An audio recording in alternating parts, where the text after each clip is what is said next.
આ બધા વચ્ચે આજે વિધાનસભા ગૃહનો આજે 9મો દિવસ છે। શરૂઆતની 60 મિનિટ એ પ્રશ્નોત્તરી કાળ હશે। બજેટ પરની સામાન્ય ચર્ચાનો આજે પ્રથમ દિવસ છે। બજેટની જોગવાઈ પર એમએલએ પોતપોતાના મંતવ્યો પણ આપશે।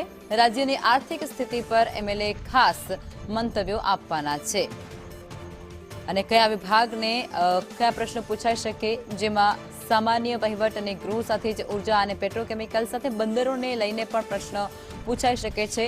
અને આ જ મુદ્દે મારા સંવાદદાતા નિર્મલ દવે મારી સાથે જોડાઈ ગયા છે, જેઓ વધુ વિગતો આપવાના છે। જી નિર્મલ।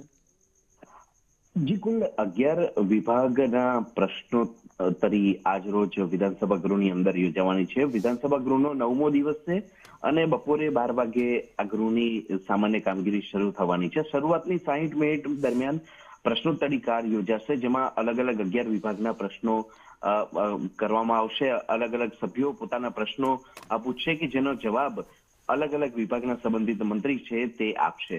અંદાજપત્ર પરની સામાન્ય ચર્ચા માટે પણ આજે પ્રથમ દિવસ ફાળવવામાં આવ્યો છે, જેમાં બજેટની જોગવાઈ પર એમએલએ પોતપોતાના મંતવ્યો આપશે। સાથે જ રાજ્યની આર્થિક પરિસ્થિતિ અંગે પણ એમએલએ પોતાના મંતવ્યો આપવાના છે। આમ વિધાનસભા ગૃહનો આજનો 9મો દિવસ છે કે જેનું આયોજન કરવામાં આવ્યું છે। જી, આભાર નિર્મલ।